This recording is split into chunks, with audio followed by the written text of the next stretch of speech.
welcome to Derry Community Television's Pet Adoption Showcase.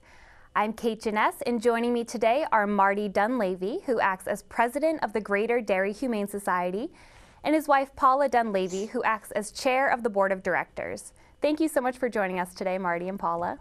Thank you. I like being here. How did you become involved in animal adoption? Well, I think I started first when I retired from my job, and I was looking for things to become involved in and somehow give back to the community. And so I asked to foster for the Greater Derry Humane Society, and that's how it all started. I love dogs. I like cats too, all animals, but I especially love dogs. So that's how I started, and then my husband followed. Came along for the ride. He I did. just did what I was told. That's a good husband. Somehow it landed me president. Yes. And how many years have you been acting as president? This is my second year. Yeah, we're still newbies on it. Mm-hmm. We're learning a lot as we go. And that, what we don't know, everything there is in the internet. And the dog rescue community is a small community, but that we help each other. It's not competitive. It may be a little behind the scenes, behind the doors, but Right. If someone calls and need help, we're helping them, and vice versa. How many animals are currently in your care? We have 3 cats, 2 dogs right now. We are also taking care of a dog for animal control for the town of Derry because of the case for animal cruelty hasn't been resolved yet. We hope to finally be awarded the dog. And I also got a call today from animal control. They have a little terrier down there, so it may be that we help that little terrier too. Great. So other than adoption, what are some other ways people can get involved in your organization? Well, we have meetings the second Thursday of every month. The public is welcome. We have events. We usually have 1 or 2 events every month. They can come and help us at the table. They can, if they're crafty, they can make crafts for us to sell. They can transport food. We help supply the food pantry in Derry, and we can use help getting the food down there. Can you think of any other ways? Well, we also have containers over 40 stores or markets where it has to be picked up, emptied, and brought back so that it constantly can be coming in. We can track it.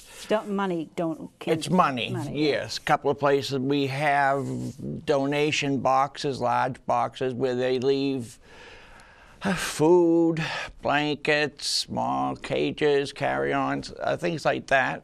So there are small ways people can help. Really make a big there's plenty of ways. The one way where people can't help, and they often think this, is there's a shelter.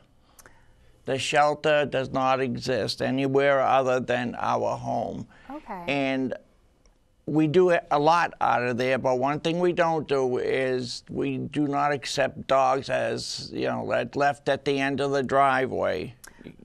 And that's happened several times, and we've done the impossible. Somehow we made it work knowing nothing, but we ask that they just go through the regular channels and we'll get to it very quickly. Just don't leave it there, because you don't even know if we're home. And we could be away for a few days or something, and the poor animal is there in a cage. Right. About 100 yards. We have a long driveway, about 100 yards from our house, and I ask that we don't do that. So I assume you're also looking for foster families if you have an excess of dogs. Very much, Animals, very yeah. much. We turn away people all the time. People wanted to surrender cats, or they found a cat. Very often people find a cat on their doorstep, and it's lost or it's in tough shape. Sometimes we get calls about dogs that are lost or that need to be surrendered. We have to turn away people all the time if we don't have the fosters to take care of them. So that's our biggest need, is Fostering. Yes. Money. And money. Yeah. Well, Oh, vet yeah. bills are high, yes. Yeah, the vet bills are incredibly high, and that's with a major discount on everything we get. But we very seldom get a dog that's healthy 100%. Have we ever? Maybe once. Yeah. Maybe. So the vet bills are high, and in the special needs you need for what am I looking for? The health check, health certificate. Health certificates. That's every 2 weeks, and that's a constant cost to us. The state requires that before a dog or cat, well, actually just dogs, go into a foster home, they have a health certificate showing they have no communicable disease. And then every 2 weeks after that, we're supposed to get a health certificate. So that means another trip to the vet. So it can be very expensive. Plus, many of our animals are senior animals. And I have a special soft spot in my heart for senior animals because they're they're discarded a lot by people. And it's you're a just senior. and I'm a senior. And it's No, you're just not. sad. And when we get seniors, many times they need dental work, which is extremely expensive. Or like Yoko here, she has Cushing's disease. We've had cats with Cushing's disease because of their age. They've developed it, and that can be very expensive.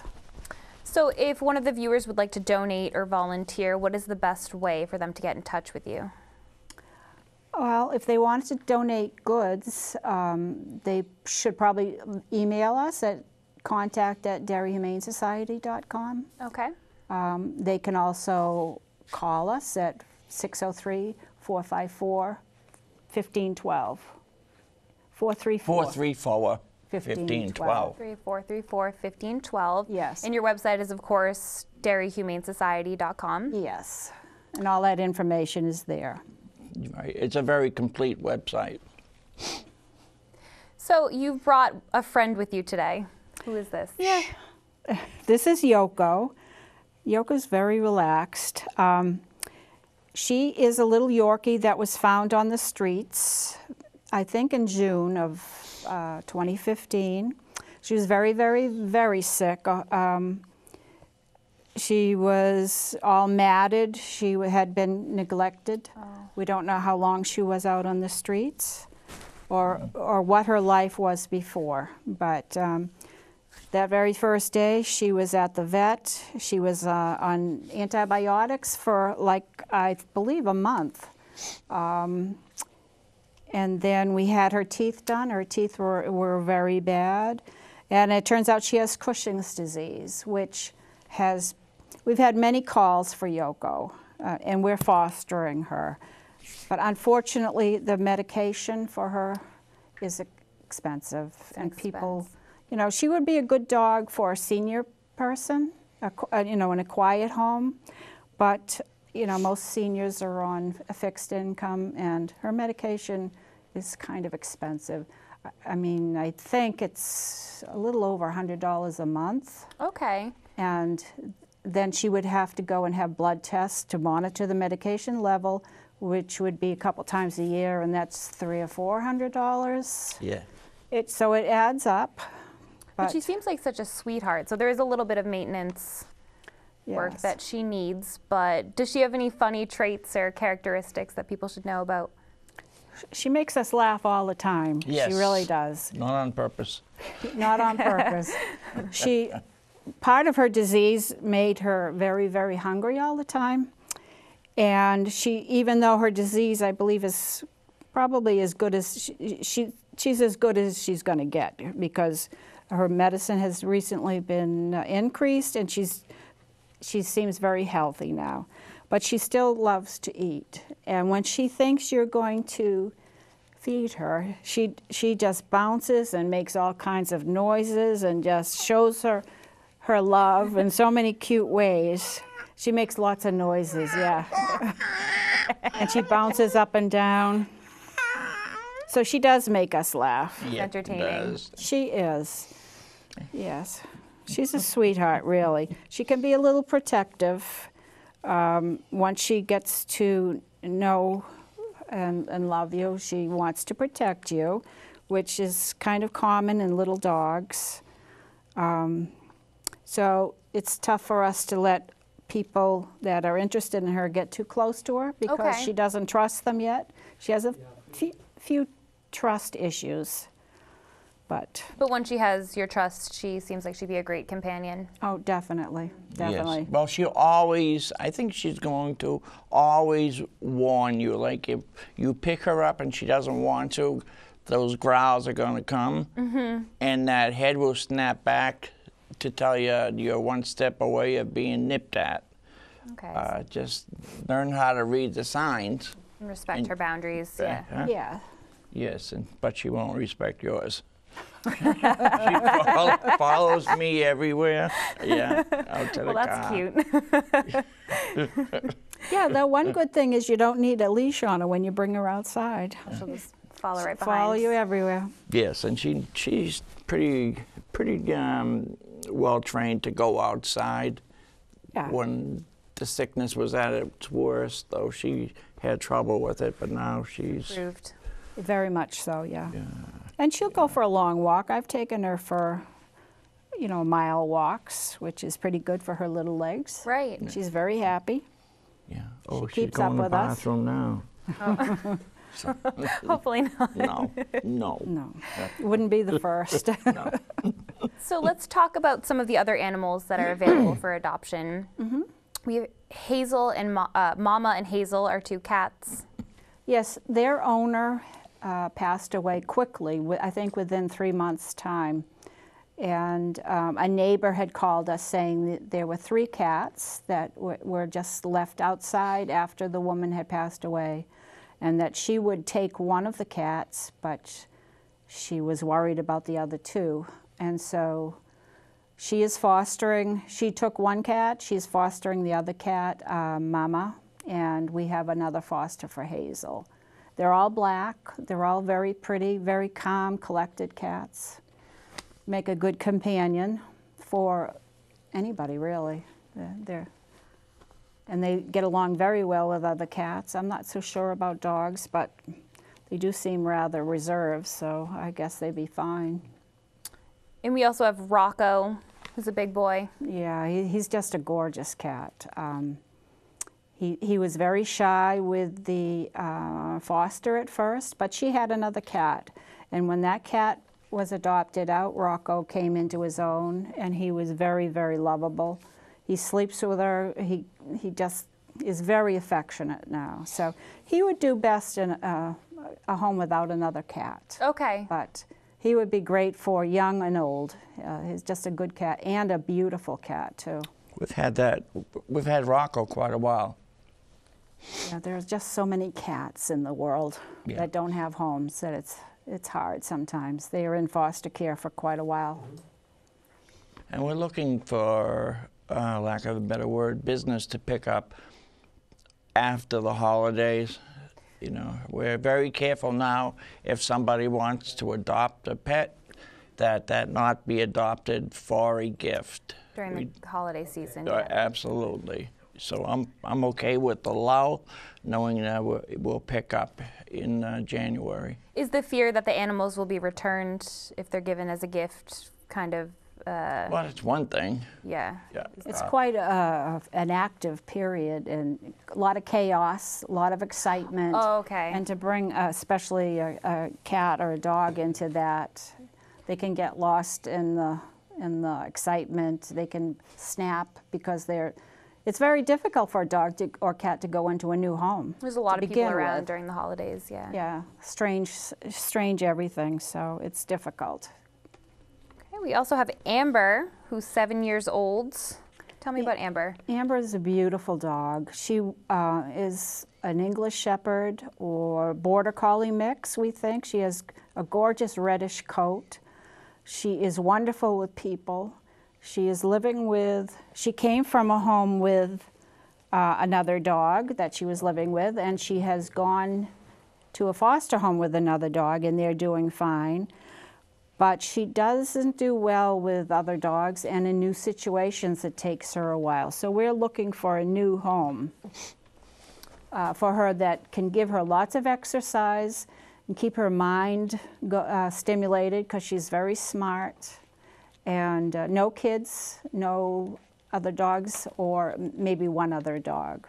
Okay.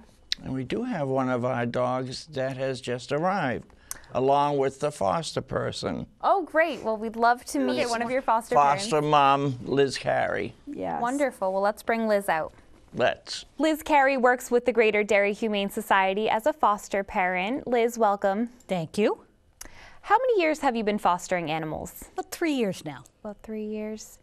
And what is this is Destiny that you have with you. Yes. Tell me about Destiny. What has your experience been so far? She is a very sweet girl. She is a little bit feisty, Okay. as a proper terrier should be, but very sweet, very responsive. She had never been crated before, Okay. and she's been taking very well to that. Great. That's an adjustment. It is. Yeah. She does not like being alone. In her previous home, she was never left alone. Okay. And so that doesn't mean she can never be left alone, but at least until she learns, she has to be crated when she's left alone. Okay. Okay. Now, Liz, what made you decide to become a foster parent? How did you get involved? There was a dog in a shelter in Tennessee who had, because of conditions there, no chance of getting out unless he went on a transport rescue. Okay. He was part of a hoarding case. He was 6 years old, and he was blind. Wow. Okay. And I said, yes, I'll take him. That was Corky, and he was a Pug Chihuahua mix, and he was a very good boy. He was, yeah. He had been blind from birth, Wow. so that for him, that was normal. Mm-hmm. And he very quickly learned any space that he was in. He was with me a long time. He was with me a year because people are afraid to adopt special needs dogs. Right. But he's now in a home with 2 Chihuahuas and 3 cats, Oh, that's so great. and one of the cats is his best friend. Oh, that's a happy ending to that story. Yes. And how many animals have you fostered? It's been, I think, 10 or 11 now. Wow. Wow, that's great. So you must have some advice for anyone who might be considering becoming a foster parent. What would you tell them? That it is a wonderful experience. It is important to have some sense of what you can handle. If you don't like little dogs, say that. Okay. If you can't handle big dogs, say that. And be realistic about what problems you're prepared to handle. I handle fear. I handle separation anxiety. Sometimes there is a problem between 2 female dogs and that's something I have 2 female dogs myself, and I'm just not prepared to do that. Okay.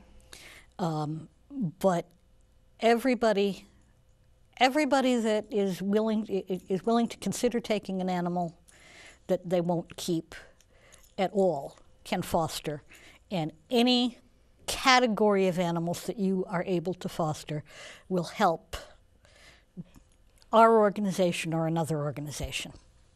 Well, we're so grateful for the work that you do. That it's really a great thing to Liz do. is our crazy dog lady. Crazy dog lady. Well, we need some more crazy dog ladies. So, Paula, what type of family are you looking for to send Destiny to? What is the ideal family? I would think, no, we've only had her a few days, so we're sort of getting to know her personality, but I would guess that an elderly person or an older couple would be good with her because they would be home most of the time. Okay. She's learning to be separated from people now, but that is sometimes a process that takes a while. And Liz is working on that now, and she said that Destiny's doing very well. I'm not sure about children yet. She gets along very well with other dogs. She is getting along with Liz's 3 other dogs in her home, and that can be a miracle. So we know her temperament that way is very, very good. From the very minute, right? She was fine with them, and they with her. So she has a good personality that way. She's awfully cute. She's an utter sweetie. She loves belly rubs. Yep. And she's getting one right now.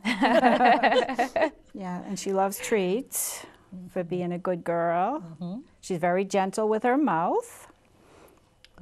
She'll be a good companion. We think she's about 8 years old. Okay. So she's middle-aged. She looks a little gray, but that's just her coloring. Yeah, yes, I think in her case it's not going gray. I think it's just her coloring. Yeah. She is a very sweet girl. She's pretty good on walks. And yes, you want to move around? We think she's a Cairn Terrier. Cairn and a Terrier Pomeranian mix. Can I pet her? Will she Oh yeah. come over? Destiny. Destiny. Destiny, come here, baby. Really sweet. Yeah, you got an itch? She says, I'm not used to this harness. Yeah. Well, as I said before, the work that you do is greatly appreciated. And I hope people will listen to and help us by fostering. It's very rewarding. We pay for everything. You just have to provide the time and the love. And like Liz said, you just tell us what you can and what you can't take, and we'll try to work around that. We will never force you, obviously, to take a big dog when you only want small dogs or something like that. And it is a wonderful feeling when you get a dog into the right home. It really is. Great. Well, thank you both so much for coming in today. Thank you.